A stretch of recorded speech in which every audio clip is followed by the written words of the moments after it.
Hello Africa, it is Tuesday, the 14th day of November 2017. A very good evening and a warm welcome to your favorite Pan-African show, Bottomline Africa. My name is Yusuf Ibrahim. We have a lot lined up for you in the program tonight, starting all the way from the south of the continent, that is Zimbabwe, where we're getting a report that the ZANU-PF, the ruling party there, is allaying fears that there is any kind of military coup. I'm going to engage in the program. Isaac Como, who is a journalist with the SABC News Agency. Also tonight, we're going to discuss matters ICC.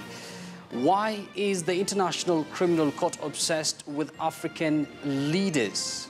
This comes at a time when several member states of the African Union have threatened to leave or pull out of the ICC. So the question is the ICC selectively targeting Africa? I'm going to talk to an expert on ICC, that is Brian Kalenge, a member of the Uganda coalition of the International Criminal Court. All this within the program, but first things first, as usual, let's take a look at what is making headlines across the continent.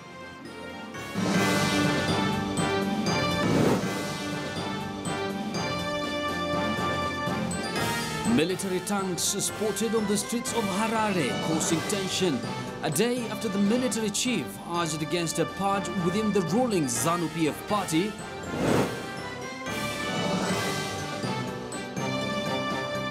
South Sudan President Salva Kiir orders the release of ex-military chief Paul Malone from house arrest nearly 6 months after being sacked. Deputy South African President Cyril Ramaphosa accuses President Jacob Zuma of the growing public discontent with the ruling ANC party.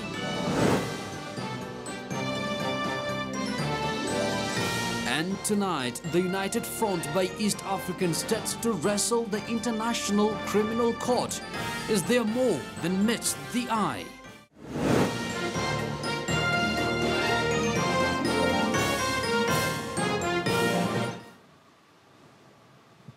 Of course, we're coming to you a bit late because of that development in Kenya, where the pre-trial conference for the 3 presidential election petition was just concluded right in the capital, Nairobi, at least for today, even as we await for that final ruling in the course of 7 days as provided for in the Constitution. I'm going to tell you more on that shortly, but for now, let's naturally begin from the south of the continent and Zimbabwe, that is. At least 4 armored vehicles were seen on a main public road outside the city, Harare, having left one of the country's main military barracks, raising fears of an attempted military coup against the country's strongman, Robert Mugabe.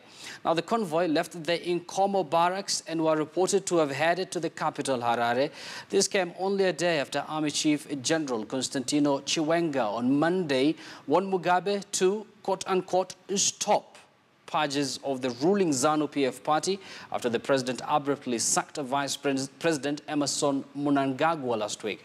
Earlier in the year, the Zimbabwean government foiled an alleged coup d'etat attempt involving almost 400 soldiers and high-ranking members of the military that will have occurred on June 2nd or June 15th, 2007. Analysts called the crisis a potential turning point. Mnangagwa had clashed repeatedly with First Lady Grace Mugabe, who is widely seen as vying to replace the 93-year-old leader when he dies. And clearly they've got orders.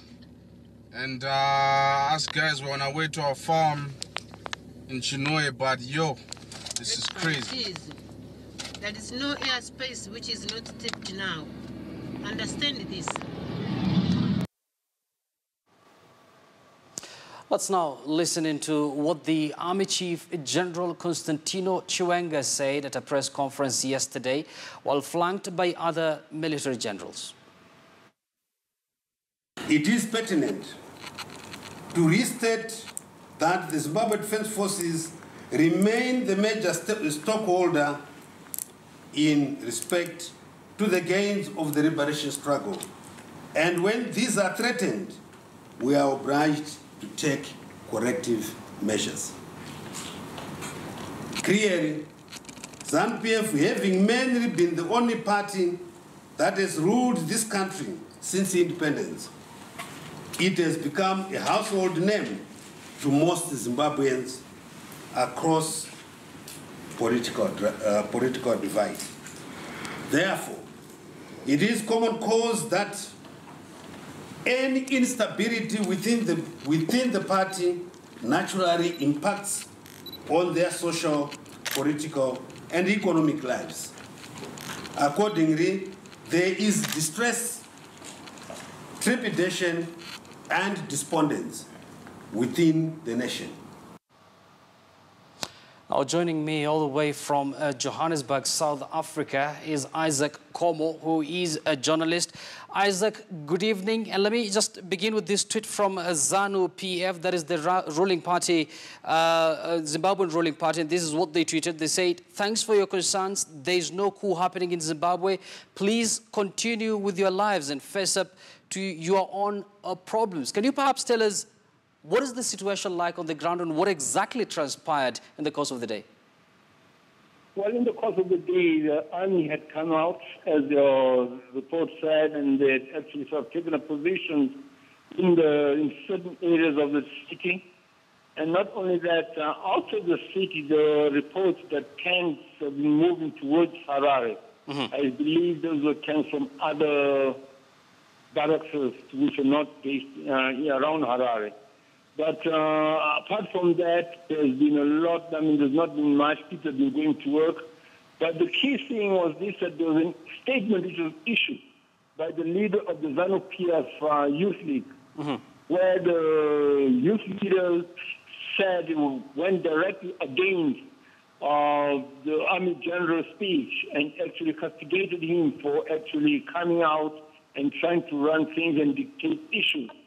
And issues which are supposed to basically in the civilian sector. And that is what many people are saying, is this, that the whole issue of the Army General coming to talk about matters pertaining to the party actually shows the state of governance in Zimbabwe. It's pure anarchy. The military, it is an organ of state. And the organ of state is actually coming in to interfere with matters of a political party, which has got nothing to do with the state, although it's a ruling party. That actually shows that things have really deteriorated in Zimbabwe. Yes, now Isaac, we've seen the warning, apparently, from the Army General to the ZANU-PF leadership, but the opposition have referred to this same general as spineless. So what are we saying here? Is this some sort of a staged, managed event? Well, it's not a stage-managed event, it's a panic. The truth about the matter is this, that with matters of the ZANU-PF party leading to the expulsion of the vice president, Nanawa, is this, that the party is imploding. There is a crisis within the leadership of the party, and basically the party is falling apart. Yeah, and you find that this is a desperate move by the army, which is closely associated with the party, to come and try to bolster and actually strengthen the party. So that is what it's all about. It's just that the party is too weak and it's imploding. The center cannot hold. Yes, Isaac, and apart from that tweet from the ZANU-PF, we've also seen a statement that they reacted, following that press briefing by the Army General. Have you seen any kind of an official statement from the ZANU-PF with regards to today's development? Well, the ZANU-PF did give a statement after the Youth League did give a statement, and it just came out a few hours ago, whereby they actually castigated the army too. They actually said that the army has got no right to interfere with events or happenings within the party. It was almost a repeat of what the Youth League said. It should be remembered that the army is actually the general, Chiwenga. It's been said that he is a supporter of the expelled vice president, Emerson Mnangagwa. Yes, Isaac, one final question. In a nutshell, what are you reading in this? We've seen the statement from the Army General, and that was followed by these military tanks roaming the streets of Harare, or is it the outskirts of Harare? What are you exactly reading in these developments in Zimbabwe? Well, reading in Zimbabwe basically is this, that there is, as I just said, it's just a collapse within the party. And I think with the army coming to take over power, they'll have their hands full because basically I believe, and that is true, that the people are going to come up in the streets. And the opposition has got a very big following, and also the Mugabe side has got a very big following. There'll be a lot of blood flowing in the street, and I think it won't come to that. Another scenario which can come out is this, that the army itself is divided, although people do not know about that. We find that Chiwenga really sort of represents the upper echelon of the army. That is the medium, the middle, and the lower leadership of the army. Now they will come out and actually get rid of the army leadership. That's a possibility, which people have not looked into. So basically, the army generals are playing a very dangerous game. Thanks, Isaac, for that. That was Isaac Como, a journalist, talking to me from Johannesburg, South Africa, with regards to that development in Zimbabwe. Meanwhile, the main opposition party, that is the Movement for Democratic Change, MDC, has dismissed Army Chief General Constantino Chiwenga as spineless. It follows General Chiwenga's threat to stage a coup if the governing ZANU-PF party does not stop purging its ranks of senior officials who have incurred the wrath of President Robert Mugabe and his wife Grace. Earlier, leader of the ZANU-PF youth wing, Kuzai Chipanga, said his members will not allow the armed forces to subvert the constitution and were prepared to die to defend President Mugabe. He told a press conference in Harare that the military chief did not enjoy the support of the entire defense force. We as ZANU-PF Youth League are a lion which has awakened and found its voice. Therefore, we will not sit idly and fold our hands while these cheap potshots and threats are made against the legitimate and popularly elected leader of the Revolutionary Party, ZANU-PF, in Zimbabwe. His Excellency, the head of state and government, the Commander-in-Chief of the Zimbabwe Defense Forces, Comrade R.G. Mugabe. Now over to the youngest nation of the continent, and South Sudan's former army chief of staff has been freed from house arrest after nearly 6 months. General Paul Malong was sacked in May after falling out with President Salva Kiir. But rather than being allowed to retire quietly, he was placed under house arrest because there were concerns that he will rally up his militia against the government. Now, President Salva Kiir has ordered Malong's release on medical grounds, permitting him to seek medical attention abroad. Just last week, soldiers surrounded his house and attempted to disarm his bodyguards in a standoff. It is reported that Malong is pleading for a chance to seek refuge at a United Nations camp.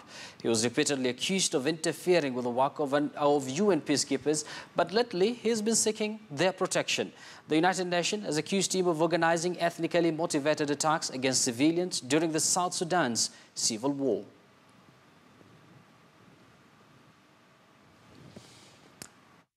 Let's now head to South Africa, where Deputy President there, Cyril Ramaphosa, is challenging the leadership record of his boss, that is President Jacob Zuma. Ramaphosa told supporters in Soweto the poor leadership within the African National Congress Party, that is ANC, has cost it dearly, but they have the responsibility in the upcoming elective conference to correct these. He was speaking in the informal settlement almost exactly 1 month before the much contested conference, which will decide who the new party leader and probably South African president will be.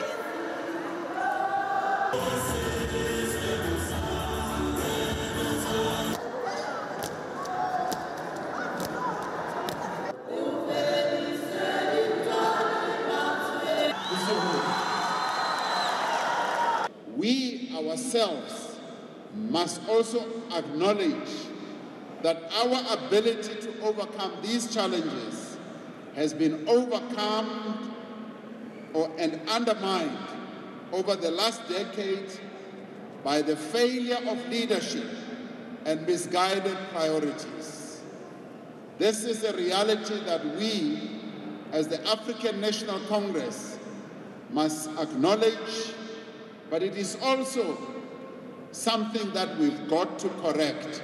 State capture has definitely had a very negative impact on the economy of our country. Whether people want to accept it or not, it has. As we move forward, as the delegates that will go to the ANC conference, you need to focus your eyes on the leadership that you know will be accountable to the people of our country. Over to Uganda, and Uganda will boost trade ties with Sudan, especially the export of more tea and coffee. This is a pledge from President Yoweri Museveni during a meeting with Sudan's President Omar Hassan al-Bashir, who is concluding his two-day official visit to Uganda. The two presidents discussed how Uganda and Sudan can boost collaboration in trade as well as strengthening regional security. President al-Bashir of Sudan arrived in Uganda on Monday for a two-day visit, his second visit to the country since President Yoweri Museveni was re-elected in 2015. His presence at Museveni's inauguration that year caused a walkout from international diplomats, as he is wanted by the International Criminal Court on charges of crimes against humanity in Darfur. The two presidents did not speak or take questions during a news conference, which was addressed by Uganda's Foreign Minister, Okello Oryem. We intend to use two methods. There is IGAD process, which is ongoing, but we're also encouraging individual or unilateral support and assistance by President Museveni as an individual and President Bashir as an individual, using the influence on South Sudan, them both being very close to and knowledgeable of President Salva Kiir. Is important now is that there is a revitalization process which the international community agrees that is very vital for the peace process to move forward.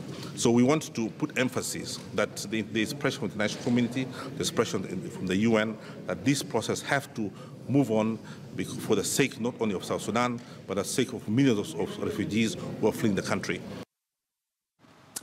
And now our studio discussion tonight will take place in Uganda, the same country that we've seen that story there, where Sudan President Hassan Omar al-Bashir has just concluded his two-day tour. Now I'm joined by my colleague from Uganda, Solomon Sarawanja. Solomon, good evening. I'm sure you are going to exhaustively discuss on why it seems ICC is selectively targeting African leaders. As you are going to discuss that, it seems Uganda is also developing a thick skin towards the ICC. Well, what I can say, Yusuf, is President Yoweri Museveni has been very clear on this issue. We all know his stand on the ICC. He practically did say on several occasions, on several platforms, that the ICC is just persecuting African leaders, so to speak, Yusuf. There's been some members of the civil society organizations pushing for President Yoweri Museveni to hand over President Omar al-Bashir to the ICC. But that, of course, fell on deaf ears. No comment has been made by the state about that, but it's very clear that today President Omar al-Bashir left to go back to Khartoum in Sudan, which of course confirms that the president could not even hand him over to the ICC. But to expand that discussion tonight on Bottomline Africa is Dr. Brian Kalenge, who is an expert on international criminal law. He's been covering and keeping a close eye on the International Criminal Court, so to speak, to just sort of put this in perspective. Doctor, thank you so much for joining us for Bottomline East Africa. I should say Africa, not East Africa. But Doc, President Yoweri Museveni has been with Bashir here, and yet the call from the civil society organization to hand Bashir to the ICC fell on deaf ears. Did that come as a surprise to you? Let's start there. Well, no, not really. The call has been there for a long time. You're aware that this is not the first time that he's come here while under indictment. So it has been there for a long time, and I wasn't really surprised that it was ignored. The president has, in the past, clearly stated that he no longer has an interest in cooperating with the court. There were even suggestions and kind of warnings and that Uganda would pull out its membership of the court and withdraw its ratification of the Rome Statute. But at the end of the day, this is a matter of politics versus the law. Yeah.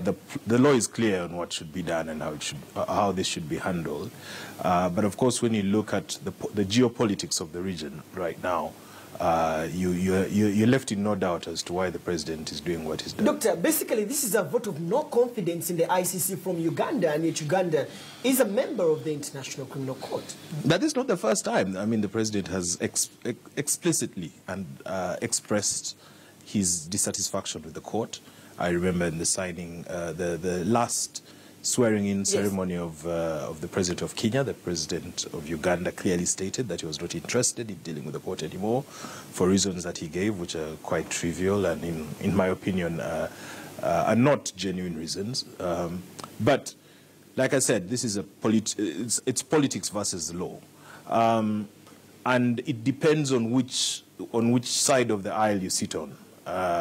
And in most cases, some African leaders sit on a different part of side of that aisle for their own selfish interests, while others, of course, look at the more logical aspects, the rule of law, human rights, the protection of integrity and democracy on the continent, and they sit on the opposite side of the aisle.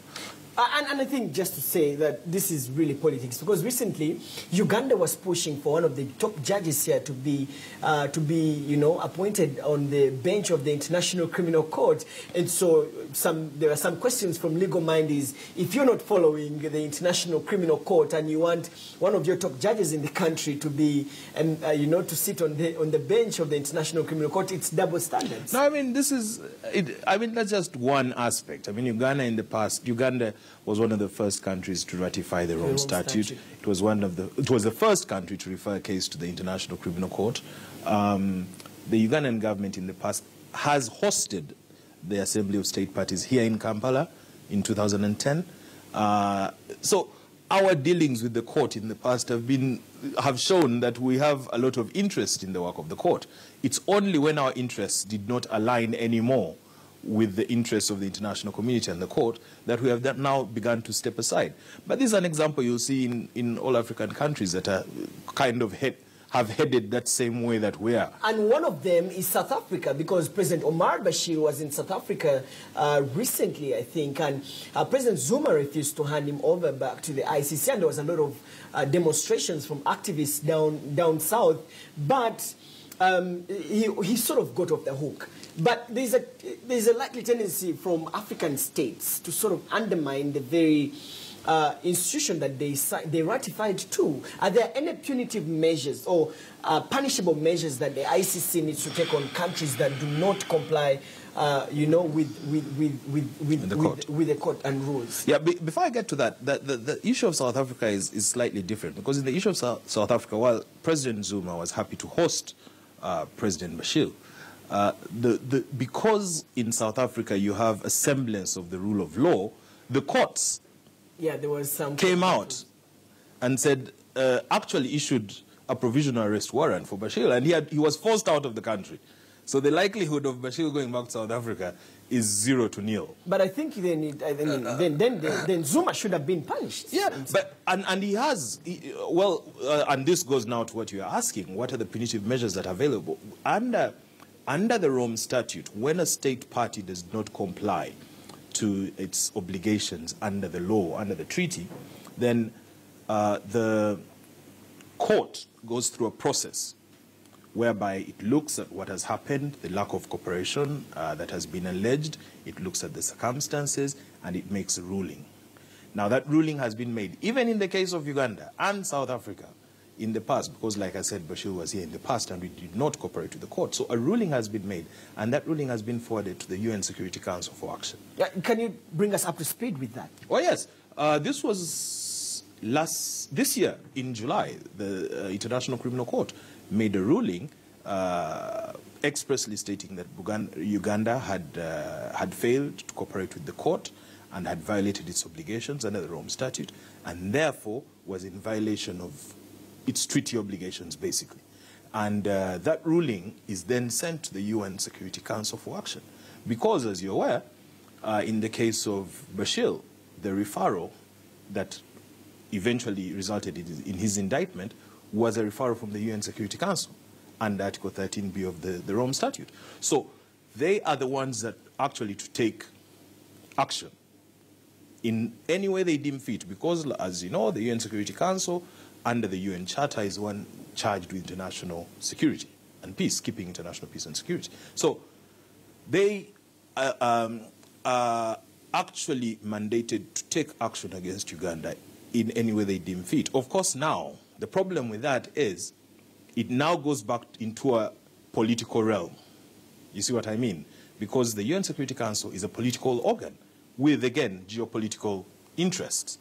The Western, America, the UK aligned on one side, and then you have the Chinas and the Russia on the other side. So the interests might not match necessarily.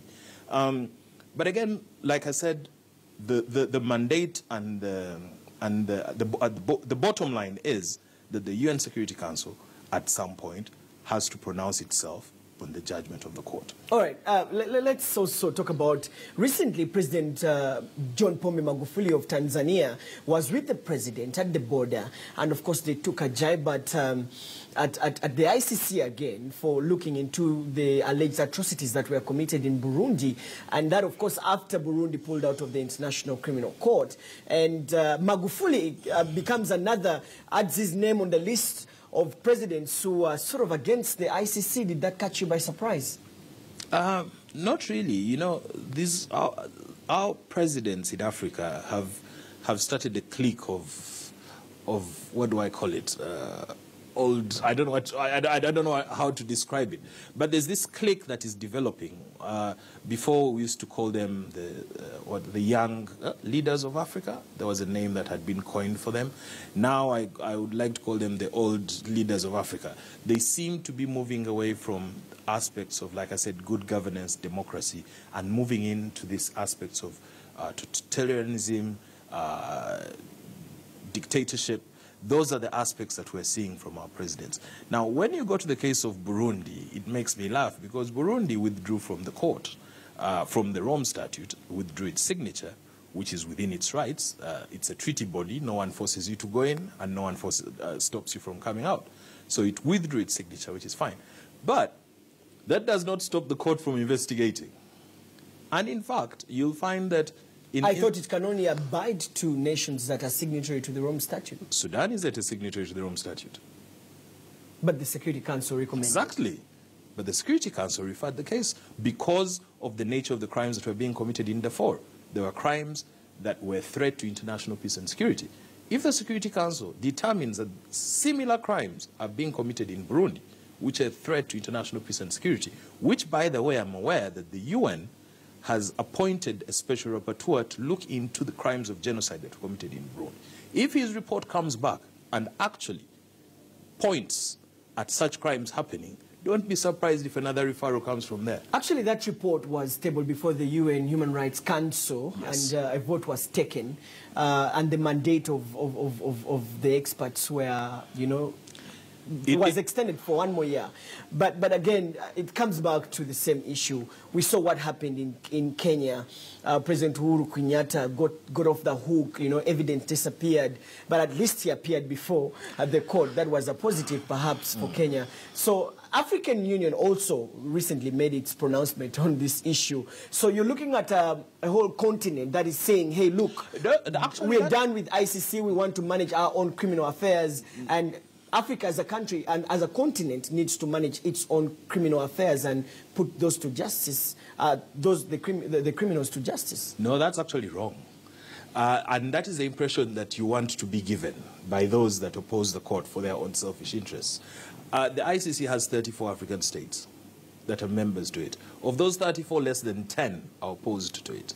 But you see, because the ones that are opposed are the ones that you hear shouting so much, you think that the whole African continent is opposed to the International Criminal Court. The idea of the International Criminal Court is not about Africa. It's about an international judicial institution, independent, that is able to prosecute perpetrators of serious international crimes. Question would be, have they done that elsewhere? Satisfactorily? You see, the court works within the mandate provided to it by the Rome Statute. That's it, full stop. It's a treaty organ. Forget about these referrals by the UN Security Council. In fact, some of us people that study the court actually have a problem with that. the fact that the UN Security Council can refer a case to the ICC, because it's, like I said, it's a political organ. So it taints the independence of the court because it has political interests. But setting that aside, the court is a treaty body. No one forces anyone to sign that treaty or ratify it. No one. It's through negotiation, such as if when you sign a contract with someone else, you read the contract, you agree, you sign to it. No one forces you. If you want to get out of the contract, same thing. You get out of the contract. That's the same thing with the court. It's a treaty organ. Now, when you say that has it satisfactorily prosecuted cases all around the world, it cannot prosecute a case unless that case has been referred. There's a process for referral. A country, which is a state, can refer. The prosecutor, proprio motu, can start an investigation of a state party. Yeah. You see? And the third is the UN Security Council. Referral from the UN Security Council. Exactly. So, if that, let's give an example, the one that everyone famously gives, Israel. Israel is not a state party to the Rome Statute. So the court cannot, on its own violation, actually investigate or start to investigate crimes that have been committed in Israel. It would only do so if it gets a referral from the UN Security Council. Would that ever happen? That's politics again. There you go. All right, so let's talk about the ability of African countries to prosecute these cases to the letter. Has Africa developed that legal framework to prosecute such cases to their logical conclusions? Solomon, I can't remember the year, but in Egypt, about 10 years ago, there was a suggestion that the Africans should start their own international court of justice. Of course. That suggestion was brought before the AU Commission, and it failed to get support within the AU itself. The idea was, we have an African Court on Human Rights, which is based in Arusha in Tanzania. Yeah. That court has jurisdiction to try, to hear matters. It has what we call a protective mandate to hear matters that come from the African Commission, and also to interpret the African Charter on Human and People's Rights. However, within the African Charter, within the protocol of the African Charter, there's an article, I think it's 34.6, which provides for a special declaration to enable countries give their citizens the right to go to that court to seek redress. So in other words, if Uganda declared, it would give you me, a Ugandan citizen, a right to go to that court when my rights have been violated. Do you know how many countries have actually declared? 5. So that answers your question. Are African countries able to actually empower their citizens to stand up for their rights if only 5 countries have actually agreed for their citizens to work? And this is just general human rights, not even international crimes. Which means that, in your own conclusion, we can't. Oh, no. We don't have the political will. It does not exist. The political will does not exist. Dr. Brian Kalenge, thank you so much for sharing your thoughts with us and thank you, Solomon, sort of putting all this in perspective for us. Thank you, Solomon. All right, so Dr. Brian Kalenge is a senior lawyer, but also an expert on international criminal law. He's been sharing his thoughts with us on the issue of ICC in relation to African states. Does Africa have the will, the political will, to establish courts to prosecute all these cases to their letter? He says no, but some people say yes. All right, back to you, Yusuf, for more of tonight's top stories from across the African continent. Yusuf. Thank you very much, Solomon, for that engaging discussion there from Uganda. Now allow me to cross over to Tanzania, where female domestic workers from Tanzania are being physically and sexually abused and exploited by employers in the Gulf, a rights group has said. Now, a 100-page report on treatment of East African female domestic workers in Oman and the United Arab Emirates, that is UAE. Human Rights Watch said workers face excessive working hours, unpaid salaries, and physical and sexual abuse. The majority of domestic workers in the Gulf come from Asian countries, including the Philippines, India, and Sri Lanka. But as those nations have strengthened protections for the migrants, African workers have become more popular.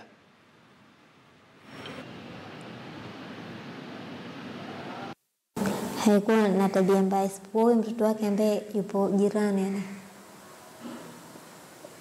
yani mwanae yule mama yupo jirani, ndo kuna kipindi walikuwa watu wote wameondoka na mibaki peke yangu, akaja kudai ananitaka. Kwa hiyo nikilala anaweza akaja anakuja pale anakaa kwenye kiti au anakaa karibu na mimi, afu anavua nguo zote, anakwambia nataka nifanye mapenzi na wewe. Most Tanzanian domestic workers migrate to Oman, and increasingly some are turning to the United Arab Emirates. But both of these countries institute what's known as the kafala system. This is a visa sponsorship system that ties domestic workers' visas to their employers and prohibits them from leaving without their employer's consent. Tanzanian women who managed to flee their employers' homes said that they went to embassies but received little help. Some of them said the embassy officials sent them back to abusive employers or agents, and others said that while the embassy tried to help, they couldn't force the employers to pay for unpaid tickets or for their salaries. Now, from Tanzania there, and Rwandan cyclist Joseph Areruya won the first stage of the Tour de Rwanda between Kigali and Huye district after covering the 120-kilometer distance in 3 hours, 12 minutes and 12 seconds.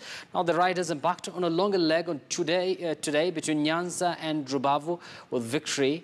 And Areruya takes the race leader's yellow jersey from his compatriot Jean Bosco Nsengimana, who is riding for Team Rwanda. Areruya, who finished in 4th place last year in the general classification behind winner Valence Ndayisenga, went into today's second stage, Nyanza Rubavu. That is a stretch of about 180 kilometers with a lead of 1 minute and 20 seconds. The 21-year-old, helped by his teammates Samuel Mugisha and Ayob Mektel, made a solo attack from Rubona at Isar, about 20 kilometers to Huye town, and never looked back until the finish line. Well, as you can see, yesterday a man from Rwanda won. Today it's another. I think that's going very well, and I think it's going to keep going like that. The organization is very good, the crowd is very large, and the Rwandans are winning, so for us, that's essential. Of course, we all know about Tour de France. Now it seems we have Tour de Rwanda there in Kigali. Now, huddling against a hillside in northern Morocco is a tourist town famed for the striking blue of its buildings. And now the mayor is mixing in another color. Find out. For decades, tourists have flocked to this hillside town in northern Morocco to take in the striking blues of its buildings.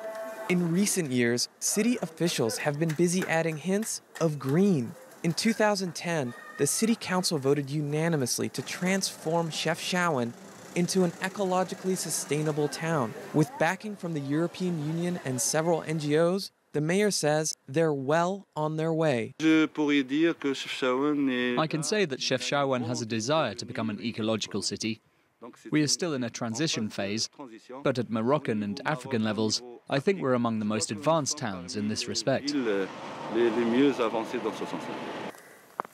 Aziz, a local council employee, does his part, whizzing around town on an electric bicycle as he performs building inspections. The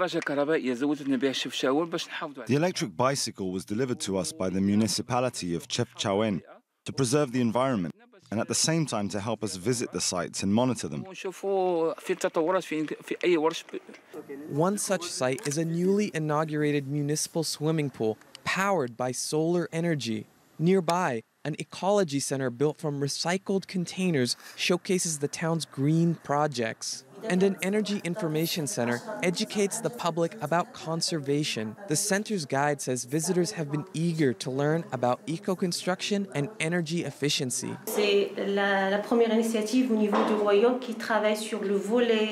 This is the first initiative in Morocco working to adapt energy consumption in buildings and provide information on how to monitor energy consumption by contacting individuals, companies, public offices, and so on.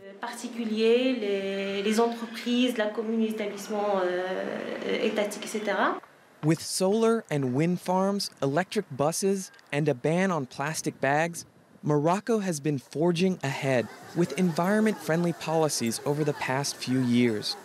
In a country devoid of hydrocarbon resources, the aim is to increase the share of renewable energies nationally to 52% by 2030. Very interesting story now there. Now to our images of the day, and Colombia's famed underground salt Cathedral was the venue for the launch of Africa Fashion Week. The annual event kicked off this year 180 meters below ground amid the dazzling hand-carved caverns of the cathedral located outside of the capital city of Bogota in Zipaquira. This is the first year the Africa-inspired event is being held in Colombia. Similar shows have been held in the United States, Spain, the UK, the Netherlands, Canada, Nigeria, Brazil, and South Africa, among others.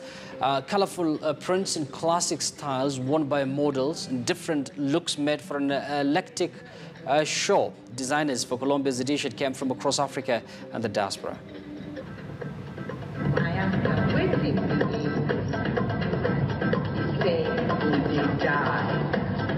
Each other, respect each other.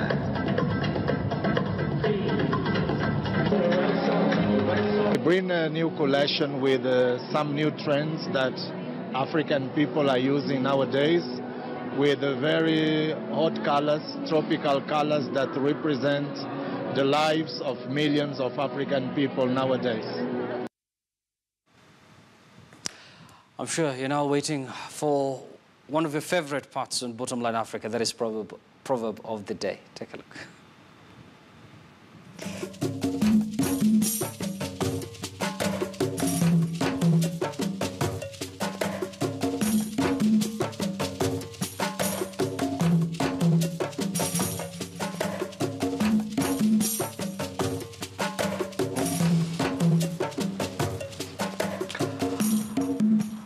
A very interesting proverb there from Botswana, and that's where we end our program tonight. Many thanks for watching. My name is Yusuf Ibrahim. Enjoy the rest of your night. Bye-bye.